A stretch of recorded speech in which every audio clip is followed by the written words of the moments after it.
Muy buenas tardes a toda nuestra audiencia que nos sigue a través de Facebook Live. Yo soy la doctora Ingrid Vargas Guicochea, coordinadora de investigación del Departamento de Psiquiatría y Salud Mental de la Facultad de Medicina de la UNAM. Y el día de hoy seré su conductora en su programa Más Salud. Sean todos bienvenidos. Hoy estaremos platicando sobre el síndrome metabólico, la pandemia mexicana. Hablando de épocas de pandemias, pues hay una que nos ha atacado ya desde hace un tiempo y justamente ha sido uno de los motivos por el que probablemente nuestra población ha tenido también grandes problemas. El síndrome metabólico es un conjunto de condiciones de salud que aumentan el riesgo de padecer diabetes tipo 2, enfermedades cardíacas o cerebrovasculares, y en los últimos años ha aumentado su incidencia en nuestro país de forma preocupante.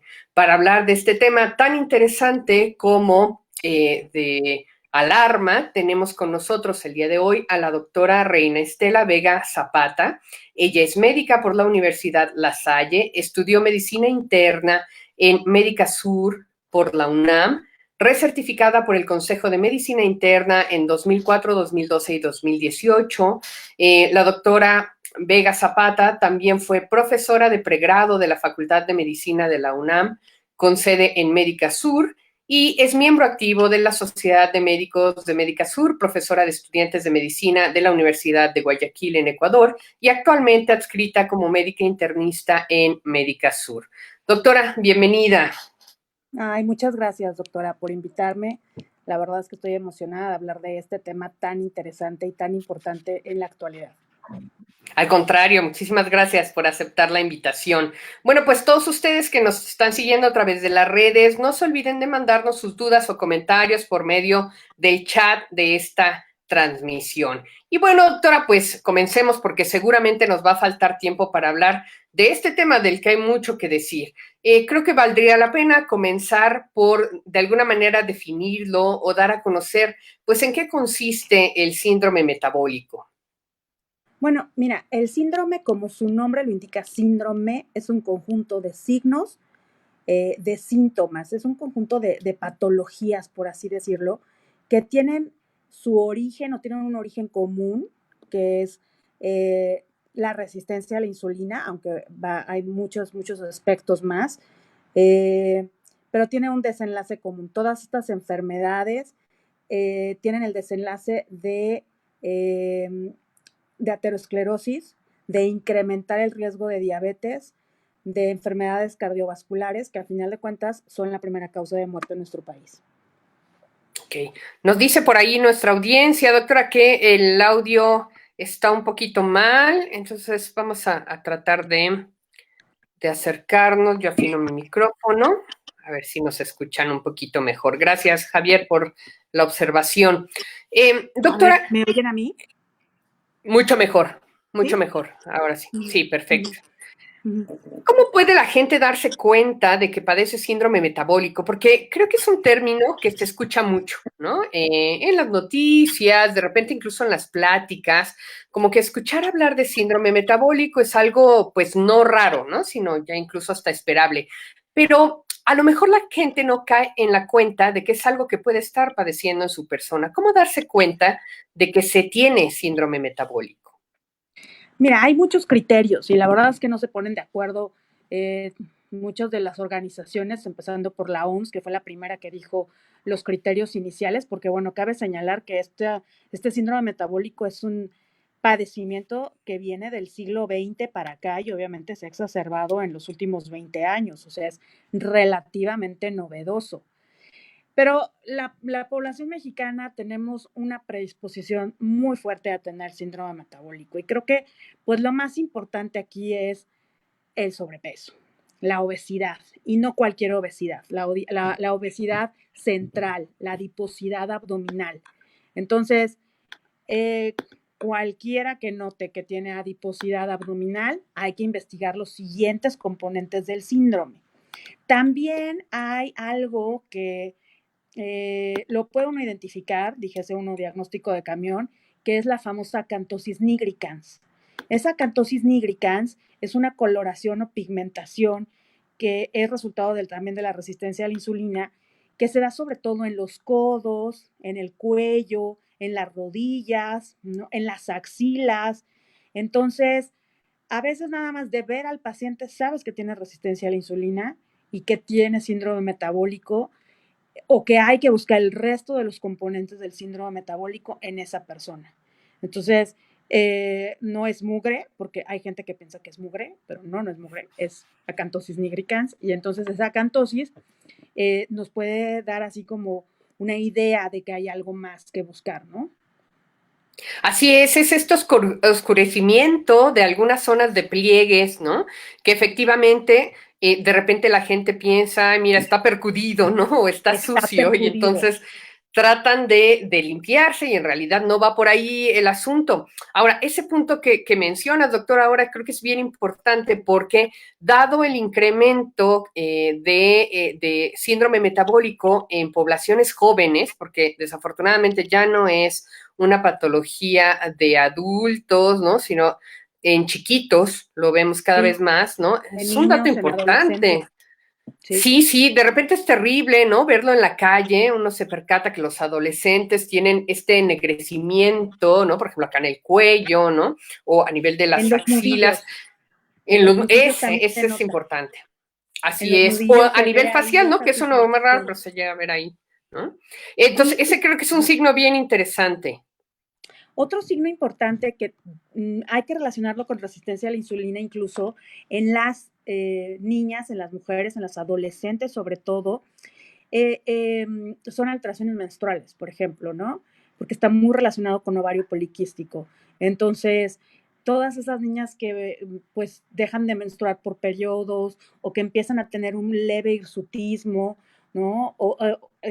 Aparte del hirsutismo, un cabello muy graso, muy pesado, vello también en la espalda, en el pecho, acné, mucho acné también, incluso un acné tardío, me refiero a tardío en mujeres de 30, este, habría que sospechar también o buscar intencionadamente ahí algún problema metabólico, ¿sí? O sea, no nada más es estético o es la velludita de la familia, no, es algo más, hay que buscar algo más. Entonces, por eso yo digo que son diagnósticos nada más de ver al paciente, o sea, de verlo, ni siquiera de tocarlo todavía, de verlo, De que allí está presente. de que Estas hay que investigar. manifestaciones, entonces, exactamente decíamos, son interesantes de resaltar porque probablemente las vemos con mucha frecuencia, o sea, desafortunadamente se ha vuelto algo cotidiano, pero las pasamos por alto o se le da una interpretación diferente. Entonces,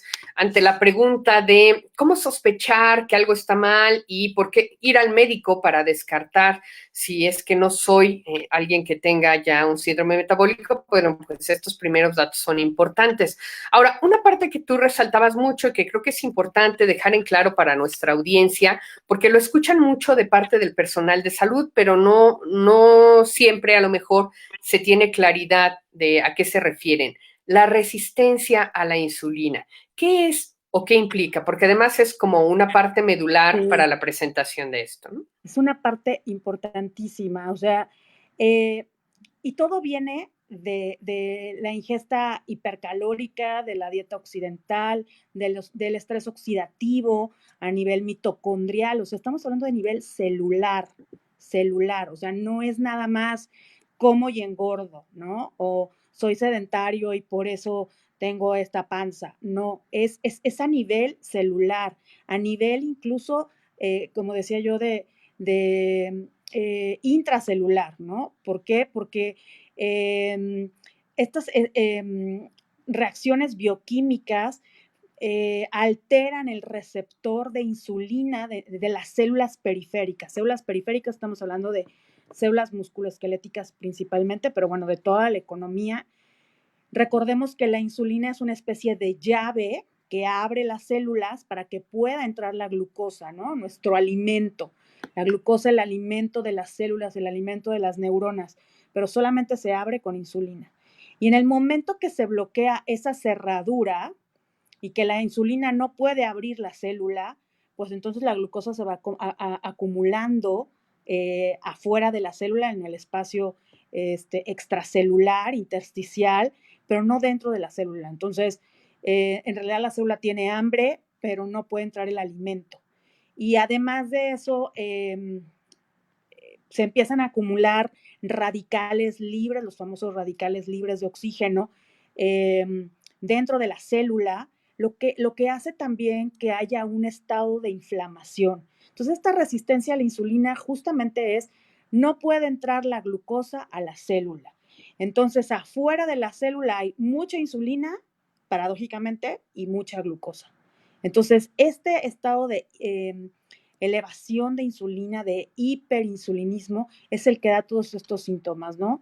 De la acantosis, incluso esto del ovario poliquístico, esta adiposidad abdominal, y como veremos igual y más adelante, o no sé si una vez, todas estas alteraciones en los estudios de laboratorio, en el metabolismo de los lípidos, en el hígado, ¿no? El hígado graso. Entonces, por eso es como una cascada en donde la resistencia a la insulina genera muchas patologías aledañas que al parecer no tienen ninguna relación, porque hay muchos pacientes que te dicen, pero ¿por qué me dio gota? ¿No? Si yo no como carne, pero tiene síndrome metabólico, entonces, ¿no? O sea, el metabolismo de las purinas también se afecta.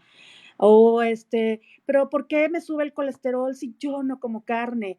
Pues sí, pero el metabolismo de los lípidos está afectado en el síndrome metabólico. Entonces, aparentemente no tienen ninguna relación. Y sí, mucho la gente piensa que el síndrome metabólico, pues es de gordos, así tal cual, ¿no? O sea, es la gente descuidada que no quiere hacer ejercicio y que come mucho. Y no es así, ¿no? Es un problema bien complejo. Digo, a nivel de organelos celulares, a nivel de información genética. Entonces, pues sí, o sospechar que se tiene el síndrome y acudir con tu médico para hacer los estudios pertinentes y evitar que este problema siga hasta que, tarán, eres diabético, ¿no? O eres hipertenso, o ya te dio un infarto. Ahora, como buena patología multifactorial, no hay un solo factor que sea como causa-efecto, sino que es la suma de varios los que finalmente pueden dar una predisposición y favorecer, ¿no?, a la aparición de esta patología. Para nuestra población, ¿cuáles son los factores de riesgo más importantes para padecer síndrome metabólico? Como dije antes, llama la atención que ha sido algo que se ha incrementado en los últimos años, ¿no? Los primeros criterios sí se describió el síndrome X coronario, X metabólico a principios del siglo XX, pero imagínate, es a partir del siglo XX, o sea, no es algo de milenios, ¿no? No es algo que ha padecido la población antes. Entonces es algo nuevo. Y en México, además de la genética, pues juega un papel muy importante la dieta, porque sí, el exceso de carbohidratos simples, el consumo en tu dieta de carbohidratos simples, el no aprovechamiento de esa energía que nos dan los carbohidratos, o sea, el sedentarismo, pues se juntan junto con la herencia y favorecen a que las personas tengan o tengamos síndrome metabólico, ¿no? Porque bueno, en la vida diaria que se tiene de correr, ¿no? De estar siempre haciendo cosas, pues siempre dejamos al final el ejercicio, ¿no? La inseguridad misma que nos impide salir a la calle, hacer ejercicio al aire libre o caminar al trabajo o andar en bicicleta, a movernos. Y bueno, pues ahora con la pandemia, algunos han empezado a hacer ejercicio en casa, pero pues la gran mayoría, su pandemia ha sido un sedentarismo total, ¿no? Sí. Sí, desafortunadamente además pues se ha incrementado el consumo de alimentos no saludables, ¿no? Digo que debería ser al revés, porque si uno está en casa pues debería poder apostarle a tener una mejor dieta, pero hay un incremento de alimentos, ¿no?, no saludables, incremento del uso, por ejemplo, de alcohol, ¿no? También incremento en el sedentarismo, un deterioro en los hábitos, ¿no?, en los hábitos higiénicos en general, incluyendo el sueño, lo cual también tiene un impacto a nivel metabólico, ¿no? Entonces, creo que hablando, ahora que lo mencionabas, doctora, ¿no? De la COVID y el síndrome metabólico, eh, podríamos decir entonces que es una relación bidireccional, es decir, hay cuestiones vinculadas con estas medidas sanitarias que se han tomado por la pandemia, pero también el mismo síndrome metabólico y su alta prevalencia en nuestro contexto favorecen de alguna manera una mayor prevalencia o mayores complicaciones de la COVID. ¿Qué es lo Claro, por que sabes supuesto. tú? Que además tienes una amplia experiencia en el manejo de este tipo de pacientes. Sí, sí he tenido ya, bueno, 105 pacientes, afortunadamente todos con éxito, vivos, porque sí hay que entender un poco la fisiopatología del virus, pero aquí entra muy el contexto de el síndrome metabólico conlleva un estado permanente de inflamación. Inflamación entendamos que es citoquinas, sobre todo en la obesidad hay factor de necrosis tumoral, algunas prostaglandinas, en fin, hay una disfunción del endotelio vascular ya en un paciente con síndrome metabólico que la padece y obviamente es algo que no se siente, que no se ve, pero está ahí. Y si tú a eso le agregas un estado hiperinflamatorio, que es lo que produce la infección por coronavirus, entonces, ¿qué obtienes? Una respuesta inflamatoria brutal, ¿no?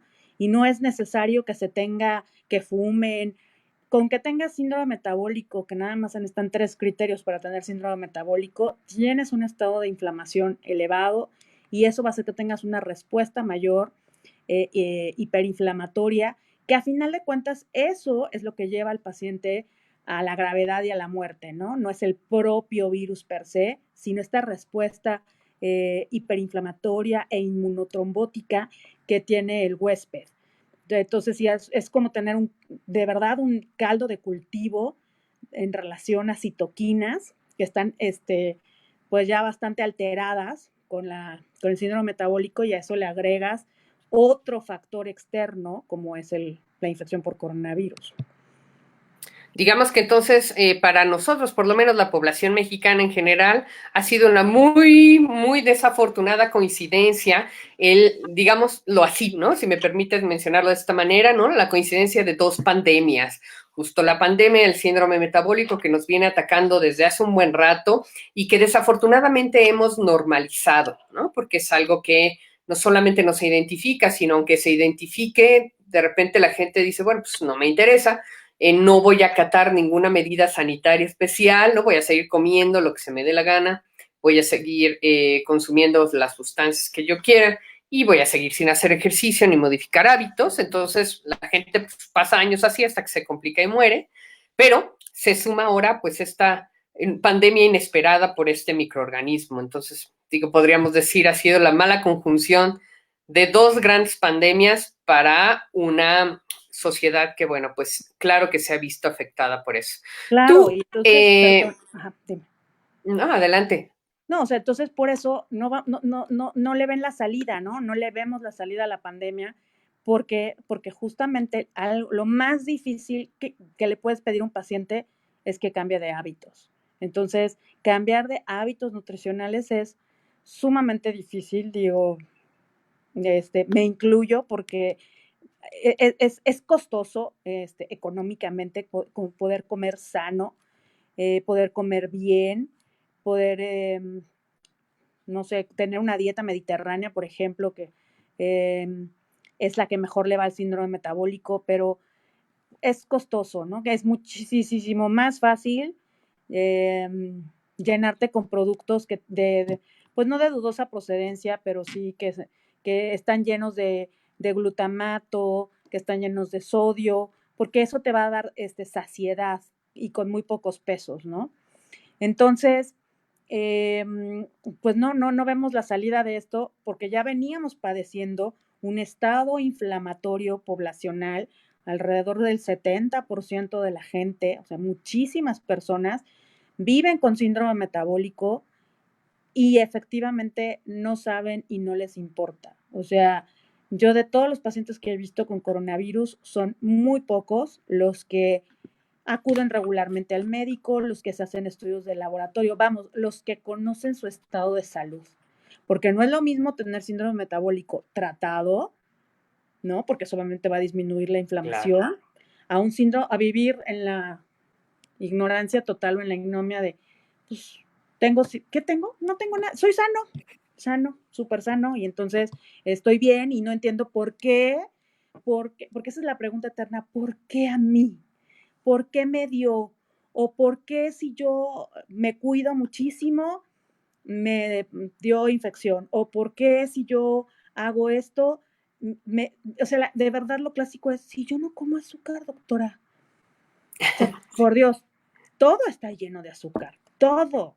Las salsas, los embutidos, o sea, todo lo que compres casi tiene sodio, o sea, y tiene glucosa, y tiene, o sea, de verdad que deberías casi que vivir en un huerto para poder asegurarte que no estás comiendo un exceso de glucosa. Entonces, si ya de por sí los productos basales tienen glucosa, agrégale todavía más, pues tu cerealito, tu refresquito, tu pancito de dulce, ¿no?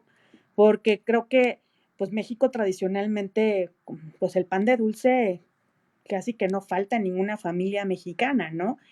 Y digo, no está mal, el problema es que ya es la combinación de cosas, ¿no? Porque tampoco Claro. vamos a poder tener, o sea, estas famosas dietas de quitemos los carbohidratos, no, tampoco, no se trata de eso, se trata de combinar eh, la alimentación. Y como yo les decía a una paciente, pues todos estamos condenados a hacer ejercicio. Ya no es opción. Ya no es si gustas, si quieres, a ver qué quiere la nena, la princesa. No. Es todos estamos condenados a hacer ejercicio. Buscar alguna manera de Claro. movernos.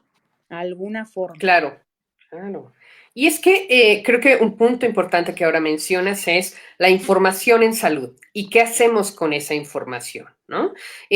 Por ejemplo, hablando de bueno, lo que hay ahora, que es los etiquetados en los alimentos, está Ajá. bien que estén los etiquetados, pero entonces hay que educar a la gente para que sepa interpretarlos, ¿no?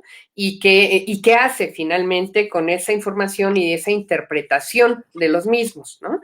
Y creo que definitivamente algo que nos falta, tú mencionabas la parte alimentaria como un aspecto primordial para el desarrollo de esta compleja patología, ¿no?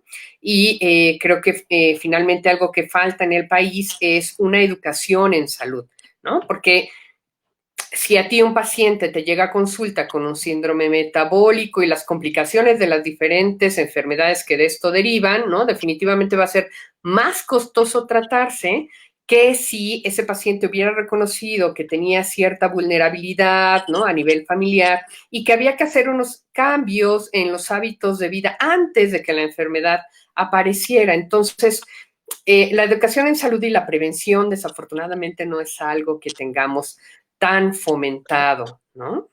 Es educación el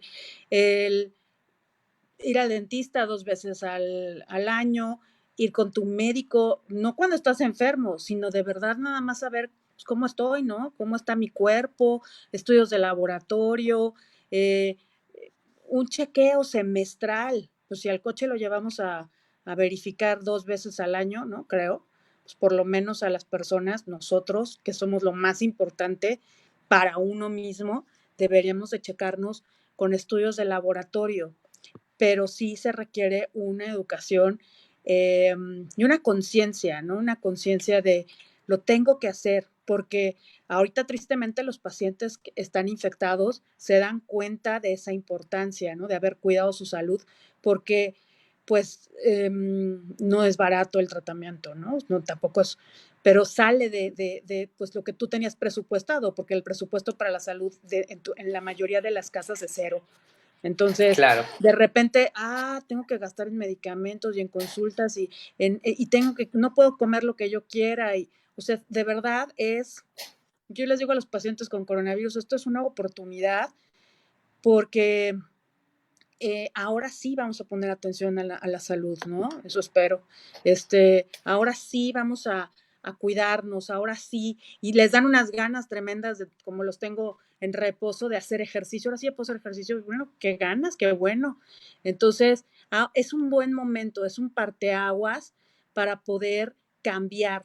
O sea, de verdad es impresionante, ¿no? Porque Yo los pacientes que he visto, no hay uno sano. Claro que se venden como sanos, ¿no? Yo soy sano, no, no eres sano. Porque les vas buscando y les vas buscando y siempre encuentro algo. Y generalmente es síndrome metabólico. Generalmente. Así es. Entonces, digamos que es un tema que va de la mano, ¿no? Por lo menos en lo que está pasando en nuestro contexto, es algo muy, muy cercano. Muy cercano y además es algo muy complejo porque eh, sí tiene uno que ir al médico, sí tiene uno que ir con un especialista en nutrición.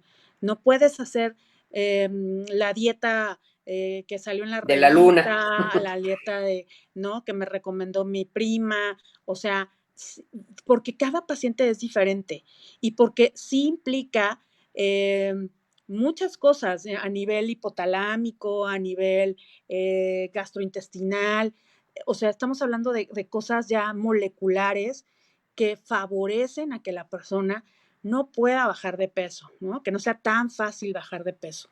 Todo el mundo piensa, hago dieta y hago ejercicio y bajo de peso, dejo de comer pan y bajo de peso.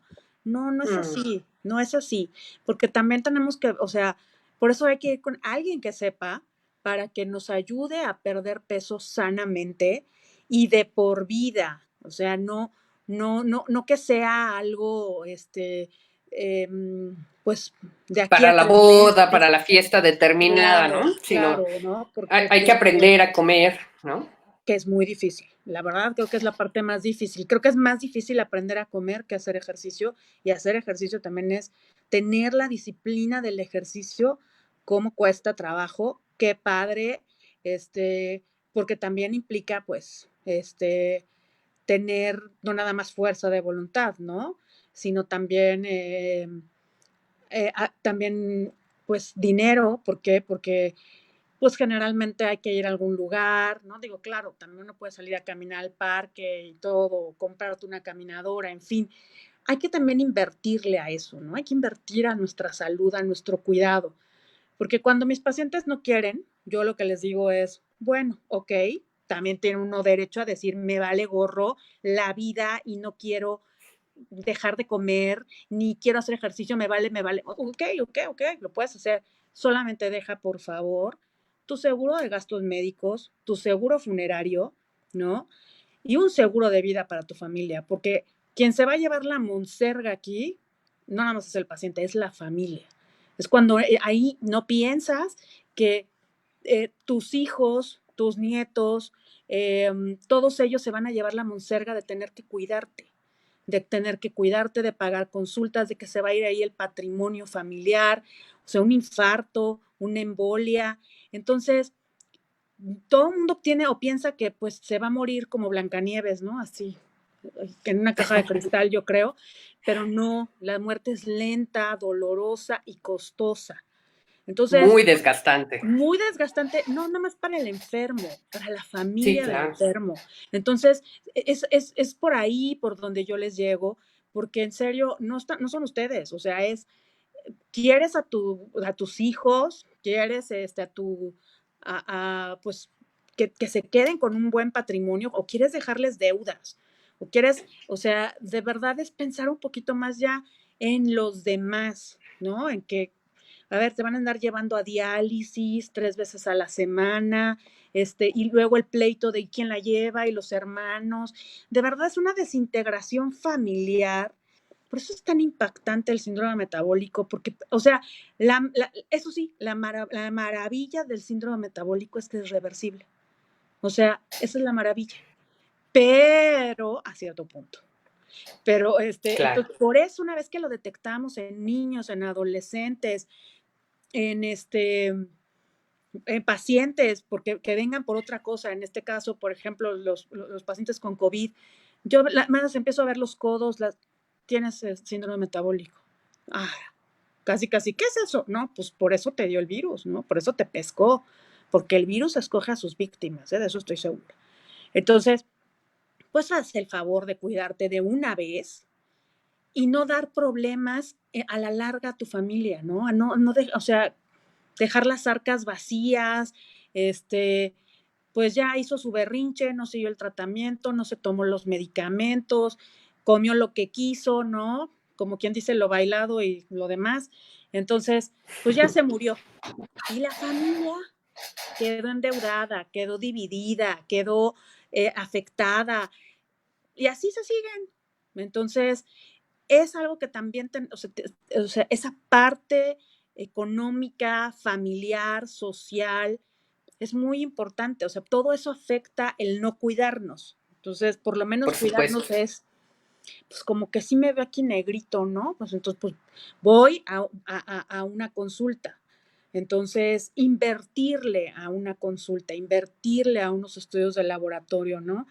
Creo que eso es fundamental. Eso nos llevaría a otro nivel de país, así de simple. Seguramente, seguramente porque pues el síndrome metabólico es un problema de salud pública. Es impactante no nada más a nivel individual, es impactante a nivel social, ¿no? El gasto en salud que se tiene que invertir en estos pacientes es altísimo, ¿no? Un gasto que seguramente podríamos hoy por hoy optimizar, ¿no? Utilizar en otro tipo de recursos, pero que se va hacia este tipo de patologías, a atender esta patología y sus complicaciones, ¿no? Entonces, bueno, a la gente le impactaba mucho y bueno, por supuesto, a todos nos sigue impactando mucho el número de muertos vinculados con la infección de la COVID, ¿no? Pero no nos vamos más allá. Tendríamos que voltear a ver y preguntarnos, ¿y por qué no nos impacta el número de muertos, ¿no? Vinculados con las patologías asociadas al síndrome metabólico y sus complicaciones, ¿no? ¿Por qué no nos impacta esta pandemia que tenemos encima ya desde hace algunos años y que, bueno, nos mencionabas ahorita, ¿no, doctora? Es más fácil, ¿no? Poder revertir en algún punto el síndrome metabólico que tener que atender a un paciente complicado, por ejemplo, ahora que tenía síndrome metabólico no identificado y se infecta con COVID, ¿no? Cuando un paciente acude al médico, ¿cómo hace el médico el diagnóstico de síndrome metabólico, además de la parte clínica que ya nos mencionabas? ¿Qué tipo de laboratoriales, de pruebas en particular son las que ayudan a orientar el diagnóstico en este tipo de situaciones? Mira, te digo que hay diferentes criterios para el síndrome metabólico, pero a final de cuentas, con que tú empieces a detectar uno, hay que buscar los demás. Entonces, principalmente es la alteración de glucosa en ayuno, ¿no? O la prediabetes. O sea, tienes que pedir estudios de laboratorio, una química sanguínea para empezar, ¿no? En la química sanguínea, pues vamos a ver la glucosa, vamos a ver también la función renal, vamos a ver el perfil de lípidos, que esto es muy interesante porque el paciente con síndrome metabólico generalmente tiene triglicéridos altos y colesterol HDL, el colesterol bueno, bajo. Algunos autores también meten ahí el colesterol malo, el LDL, pero al final de cuentas hay una alteración ahí del metabolismo de los lípidos, ¿no? De las grasas.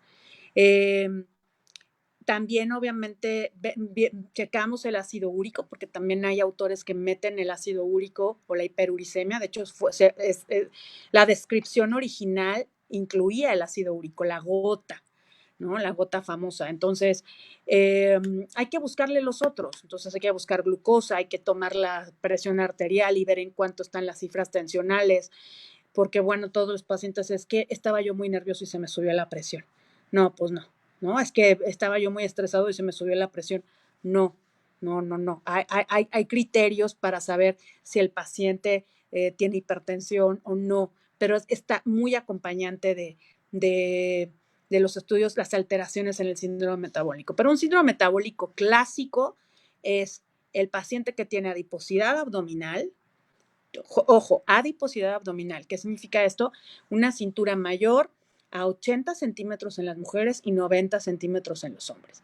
Si el paciente es más alto, bueno, se puede modificar ahí un poco la cintura y esto. Pero en términos generales, para nuestra población latina, son 90 y 80 centímetros, aunque tengan un índice de masa corporal normal, ¿no?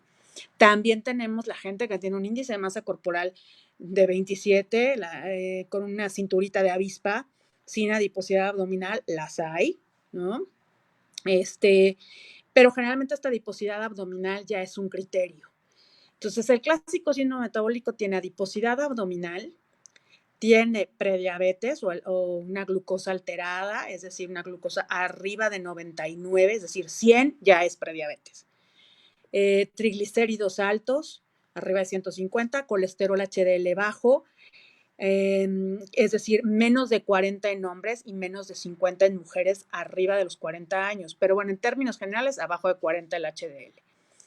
Y la presión arterial también arriba de 130, 80, 130, 85, ya estamos hablando de que está también teniendo alteraciones. Ese es el clásico síndrome metabólico. Como decíamos, como es un estado inflamatorio, entonces ahí ya también agregas el hígado graso, la famosa, que esa es otra pandemia, o sea, el hígado graso no alcohólico, de ser la tercera causa de cirrosis en nuestro país, hasta hace unos años, ahora es la primera causa de cirrosis. Y eso es espeluznante, porque yo creo que de las peores muertes es la de los cirróticos. Entonces, tener hígado graso por lo que comes o por lo que, no alcohólico, o sea, quiere decir que no es la gente que toma alcohol, es la gente que come azúcar. O sea, es esa persona. Entonces, el hígado graso también ya entra también como parte del síndrome metabólico. Estos cambios de hiperandrogenismo, como decíamos, del ovario poliquístico, e incluso un estado de procoagulación, ¿no? Que también es otra de las cosas que hace el virus de coronavirus, y que también pues ya tienes un estado en donde fácilmente basta hacer trombos y todavía le agregas ahí, le condimentas al virus, ¿no? Entonces, y le vas buscando más criterios y tienen más.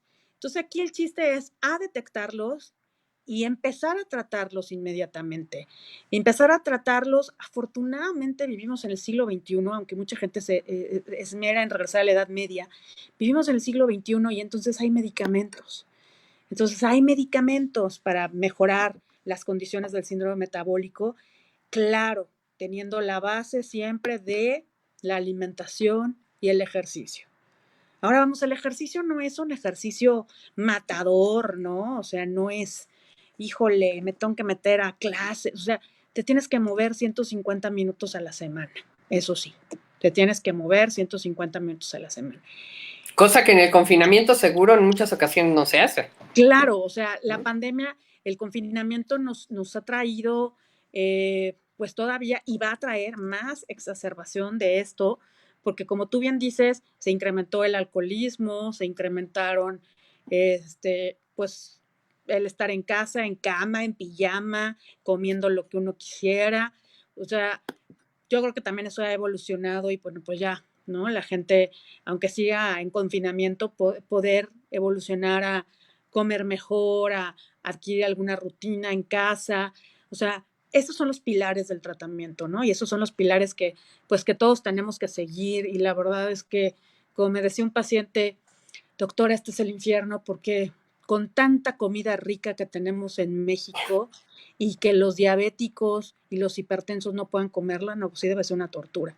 Entonces, antes de llegar a eso, pues podamos comer sanamente y podernos dar nuestros gustitos, ¿cómo no? ¿Cómo de que no?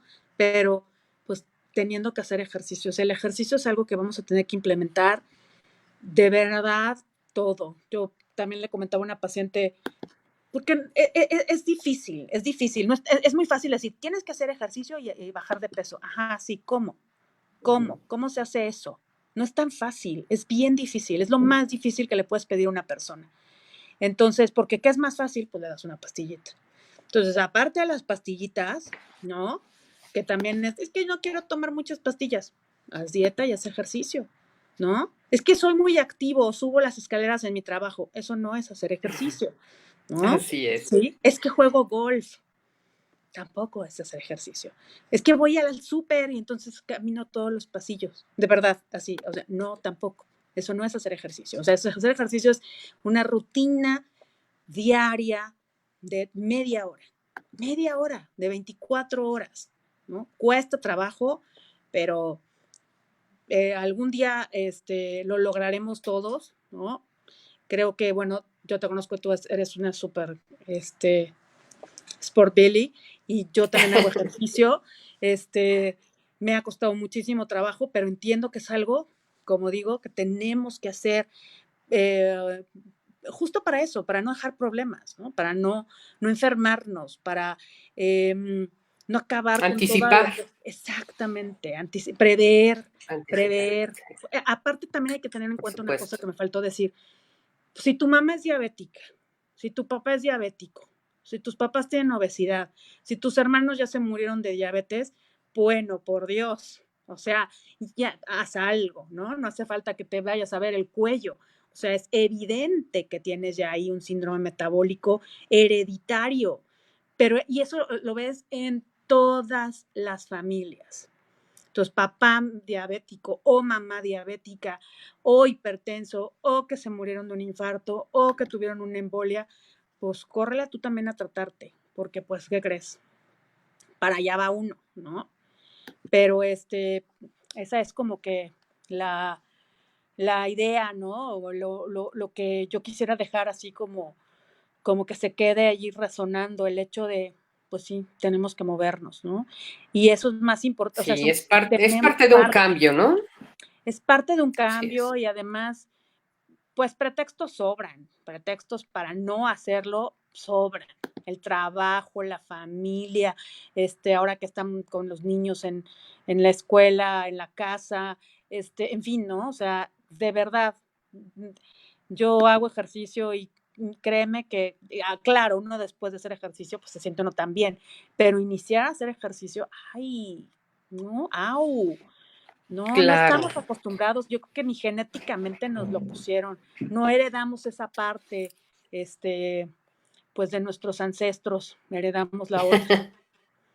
Ahí está, hay que Hay rescatarle. que Fíjate rescatarla, ¿no? que sí, el Instituto de Biología de la UNAM diseñó un par de herramientas con las que las personas desde su casa pueden conocer de alguna manera su estado metabólico y así prevenir lo que mencionabas ahora, ¿no? Prevenir la aparición de enfermedades relacionadas con esto. La primera herramienta se llama Metabolodromo, Así ya lo que vi. es una aplicación móvil que puede descargarse de manera gratuita. Entonces, bueno, la gente podría bajarla para hacer de alguna manera ahí pues un screening, ¿no? Hacer un tamizaje. Y la otra es una página web que la gente puede acceder en la dirección www.misalud.abacoac.org, en donde la gente puede encontrar información para una evaluación de su estado de salud en general, con la intención justamente de prevenir este tipo de condiciones patológicas, como es el caso del síndrome metabólico. Entonces, creo que es importante siempre tener en consideración el riesgo personal, volteando a ver lo que está pasando dentro de la familia, volteando a ver nuestro estilo de vida. Y entonces, bueno, tratar de aproximarse a este tipo de herramientas para ver en general cómo está nuestro estado de salud y, por supuesto, aproximarse a los especialistas para hacer una evaluación mucho más puntual, ¿no? Doctora, si te parece, vamos a rescatar ahora las preguntas de la audiencia, que son muchísimas. Es un tema, como dijimos al principio, que da para mucho, seguro no nos va a alcanzar el tiempo porque de este derivan muchas cosas y además es algo de todos los días. Pero bueno, vamos a tratar de responder la mayor parte de ellas. Hay muchas felicitaciones y saludos, Ay, los cuales gracias. agradecemos. Muchas porras para la doctora, reconocida como una especialista para el manejo de síndrome metabólico, de la COVID, también muchas personas mencionan por acá, pero bueno, vamos a ver qué nos dicen. Nos dice Ana la Rana que la frase de condenados a hacer ejercicio probablemente no le parece la más adecuada, seguramente porque tiene que ver Porque ya como hace, sí hace con un ejercicio. malestar, ¿no? Yo sé, pero a mucha gente le pesa muchísimo hacer ejercicio y es algo no se los puedes disfrazar, o sea, vamos, en mi experiencia, claro, en mi experiencia de tratar pacientes con síndrome metabólico, es algo que es como el aceite, o sea, no sé, como, bueno, es que yo creo que no le habrán dado a ella aceite de ricino, ni le habrán dado emulsión de Scott, ni nada de esas cosas. Bueno, los jarabes de antes eran horribles y te lo tenías que tomar, o sea, no había de otra. ¿No? A mí mi mamá me inyectaba cada mes penicilina para que no me vaya a dar fiebre reumática, imagínate. Entonces, ese es el ejercicio es medicina, te guste o no, ¿no? Lo tiene uno que hacer. Por eso, pues, sorry por la frase, pero sí es como Pero hay es que lo que dejársela tenemos que grabada, es hacer, parte de lo que sí, tenemos es que parte de lo que implementar. tenemos que hacer, sí. Por acá dicen, hay muchísimos, de hecho se está moviendo el chat todo el tiempo porque hay muchísimos comentarios e inquietudes, ¿no? Viri Ruiz dice, al invertir en la prevención nos ahorramos en el tratamiento, además de ahorrarnos el sentirnos mal y las posibles complicaciones. Definitivamente, la medicina preventiva es probablemente no solo la más barata, sino la más eficaz, pero es la que menos echamos a andar, ¿no? Exactamente, por eso te digo, si cambiáramos o pudiéramos cambiar eso en los niños, ¿no? En los adolescentes, porque curiosamente la generación de los millennials se acuden más, ¿no? O sea, yo tengo pacientes que vienen y sí, dime, pues es que quiero tener mi médico y quiero cuidarme. Wow, ¿no? A mí eso se me hace wow, espectacular. Entonces, como que sí hay que, pues, que los niños nos vean que vamos al médico, ¿no? ¿Y por qué vinimos al médico? Pues a checarme. Ok, ¿no?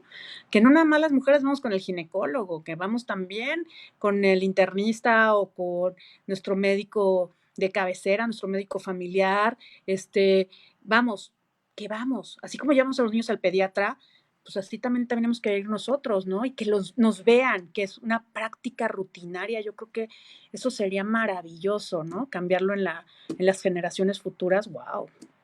Gracias, Tendremos que Vicky. empezar por nosotros porque muchos de ellos van a emular justamente lo que están viendo en sus casas, ¿no? Entonces, a Claro, cambiar hábitos es como uno de los puntos claves para modificar eso. Pregunta Maru Mugenburg si puede tener síndrome metabólico sin ser obesa. sí, depende mucho de la adiposidad abdominal, la cintura. O sea, cuánto mides, porque obviamente, pues si es arriba de las mujeres arriba de unos 50 ya se considera otro nivel de cintura. Y también medir la cintura también es un drama, porque sí hay que saber medirla, porque generalmente uno se mide donde es menos, pero no.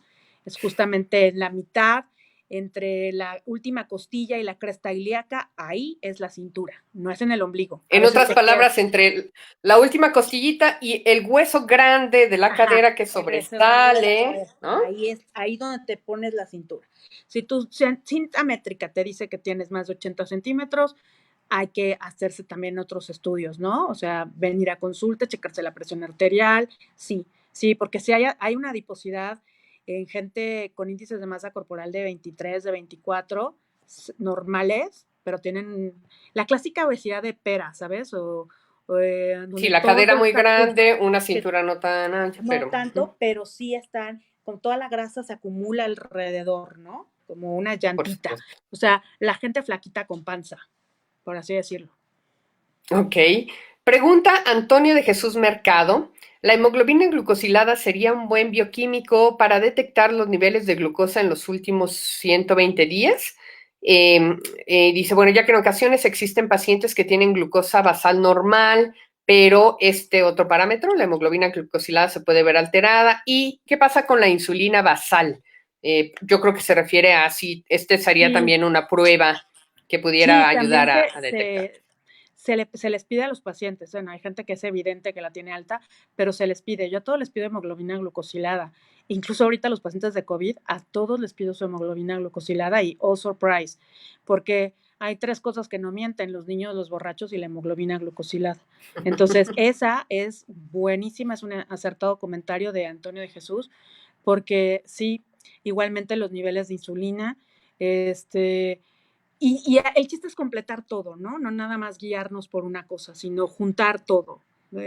Porque, bueno, no necesariamente debe haber prediabetes, pero si tienes triglicéridos, HDL bajo, adiposidad abdominal, hipertensión, bueno, tarde o temprano vas a desarrollar la prediabetes, ¿me explicó?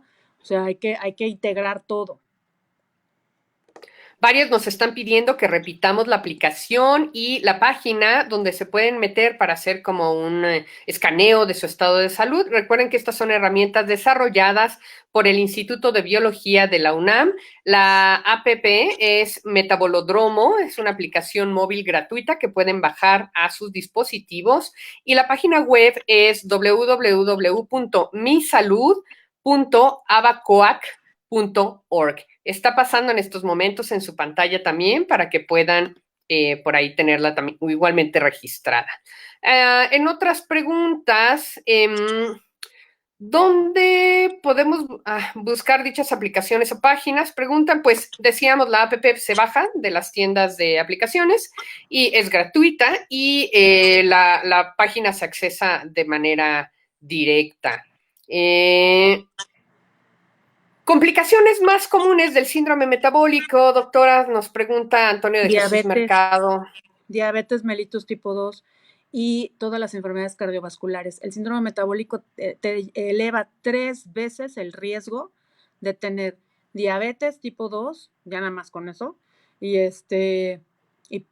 todo tipo de enfermedades cardiovasculares, infartos, arritmias, embolias, obviamente hipertensión. Esas son, o sea, esa es el desenlace del síndrome metabólico o la aterosclerosis. O sea, a eso va, a eso llega. Y finalmente las complicaciones que de ellas pueden derivar, ¿no? Claro. O sea, obviamente si te llega alguien aquí con pie diabético, pues tú ya asumes que tiene o tuvo todo eso, ¿no? Antes, y no en 5 años, en 20 años atrás. Porque esa es otra cosa del síndrome metabólico. O sea, es lento, por eso podemos atacarlo, por eso podemos, o sea, es muy frustrante cuando, que me pasa también, que ya compusiste al paciente, está maravilloso, está perfecto, wow, y se olvida de ti, te da una patada y regresa un año después, mal, diabético, híjole. No, pero ¿cómo? Caramba, si estabas bien. Porque eso sí, esto es como, es un tratamiento que es como decir, me lavé los dientes una vez y ya con eso. No, nunca voy a tener caries lavar ni 3 veces gingivitis. al día, todos Claro. los días. ¿Y qué crees? Entonces es lo mismo, es lo mismo. Así es. Blanca Valdés Geraldo menciona, considerar el índice de masa corporal en los nutriólogos, hay que trabajar mucho en eso. Sin embargo, ha cambiado un poco el parámetro, ¿no? El índice de masa corporal, si bien es una herramienta para darse una idea, no es necesariamente el indicador más recomendado en estos tiempos, ¿no? Exacto, o sea, porque como dijimos, la adiposidad abdominal, también hay el índice cintura-cadera, que también es importante. O sea, es importante medir al paciente, ¿no? El porcentaje de grasa que se tiene en el cuerpo, porque ciertamente, como decía una conocida mía, no es lo mismo 1 kilo de bisteces que 1 kilo de grasa, ¿no? Entonces, la composición corporal, pues, es muy importante. Entonces, es una herramienta más, ¿no? Pero no lo es todo el índice de masa corporal. Y de hecho, el índice de masa corporal cambia dependiendo de la edad incluso. Para los pacientes mayores de 65 años, el índice de masa corporal cambia. No vas a obligar a un paciente mayor, y sería un error, que tenga un índice de masa corporal de 23. Claro que no. O sea, cambia mucho el parámetro en los pacientes mayores, ¿no? Y de hecho, pues esta plática también que esté más enfocada en gente joven, no por discriminar ni nada, pero no es lo mismo que te dé diabetes a los 40 que a los 60. ¿Por qué? Porque el alcance de las complicaciones crónicas va a ser, bueno, número uno, los parámetros son menores, se comporta mucho menos maligna la enfermedad en los pacientes mayores. Entonces, en cuanto yo detecto a alguien con síndrome metabólico y tiene 35 años, no, bueno, o sea, hay que hacer todo lo posible para que no se vuelva diabético, para que no se vuelva hipertenso a los 40 años, que no podamos conseguir frenar esa genética o esa predisposición que tiene para que no se enferme pronto, ¿no? Para que la podamos librar hasta los 60, los 65 años, porque bueno, es como jalar las riendas a un caballo, ¿no? Y hay que estar encima del paciente. Es bien importante. Así es. Hay infinidad de inquietudes alrededor del tema, doctora. Ojalá que tenga oportunidad de poder ingresar a la página de Facebook de la Facultad de Medicina y darles alguna respuesta a todas ellas, porque creo que todas son interesantísimas, importantes de esclarecer y bueno, aprovechar, por supuesto, su experiencia y conocimientos para ello. Ojalá que nos regale las contestaciones pertinentes. Claro, Pero una claro. que andaba por ahí, no la logro ubicar, pero tenía que ver con si el síndrome es más frecuente en hombres que en mujeres. Nos mencionaba hace un rato la parte del síndrome de ovario poliquístico, pero qué tipo de manifestaciones pudieran ser específicas de los hombres en el síndrome metabólico. Y con eso cerraríamos la parte de las preguntas porque el tiempo se nos ha ido. Sí, sí, bueno, sí, sí es más frecuente en las mujeres, por desgracia, sí. Y es porque nosotras tenemos más grasa en el cuerpo, ¿no? Y aparte, los estrógenos que siempre nos protegen, en el momento que se van en la menopausia, híjole, también es una adquisición más de grasa. Entonces, la grasa abdominal es, como yo les digo, es tener un alien adentro, porque es un órgano inteligente, no es una grasa ahí que anda flotando, es un órgano inteligente que produce muchas, incluso hormonas, que afectan y por eso, por ejemplo, el centro de saciedad, ¿no? Se bloquea ese centro de saciedad y entonces queremos comer más y tenemos antojitos y queremos algo dulcecito y queremos nuestro cafecito con crema chantilly en la tarde, claro, por eso mismo. Entonces ahí ya también puedes sospecharlo. Claro, en las mujeres, no todas las mujeres con síndrome de ovario poliquístico tienen resistencia a la insulina, pero hay que buscarlo, ¿no? O sea, para que quede eso claro. Y en el hombre es lo mismo, es la cantosis, es eh, esta, eh, estas alteraciones también en la adiposidad abdominal, eh, esta impulsividad a veces por comer, ¿no? Porque sí tienen, es que como de estrés, a veces no es estrés, ¿no? Es simplemente que no tienes un centro de saciedad parado, o sea, al contrario, está abierto totalmente, entonces tu cerebro interpreta que tienes hambre todo el tiempo, que te falta comer. Pero sí, tristemente es más frecuente en las mujeres. Y hay que protegernos contra eso, ¿no? Contra prepararnos, mejor dicho, prepararnos cuando venga también el climaterio, porque es una etapa muy interesante y que actualmente es en la que más vamos a vivir las mujeres, entonces tenemos que cuidar esa parte y saber lo que le va a pasar a nuestro cuerpo y estar preparadas para eso, ¿no? Pero en hombres, o sea, la diferencia entre hombres y mujeres es francamente, eh, sí la predisposición, pero tampoco es tanta, ¿no? Tampoco es una gran diferencia, ¿no? No, para nada. O sea, yo diría que es igual para todos, parejo. Así es, además habría que ajustarla, digamos, por el momento del ciclo vital, ¿no? Donde de Claro. repente en algún punto se equipara el riesgo y la prevalencia tanto para hombres como para mujeres, Porque ¿no? cabe En mencionar, fin, ay, bueno, ya nos quedan 2 minutos, pero cabe mencionar que, o sea, sí es frecuente en las mujeres o más frecuente en las mujeres, pero los hombres son más frágiles, entonces les da más, digamos, más intensamente. Todo siempre les da más intenso a los hombres. Entonces, una vez que los detecto, eh, a tratarlos, o sea, no soltarlos. Y eso es a veces a regañadientes, ¿no? Soy una doctora muy enojona, pero el chiste es estar cuidándolos, porque no quieres que se compliquen, porque no quieres que vaya a pasar por algo feo, ni él ni su familia, ¿no? Que aquí hay que cuidar todo el entorno, nada más una persona. Pero así bueno, es, pues a así es. cuidarnos.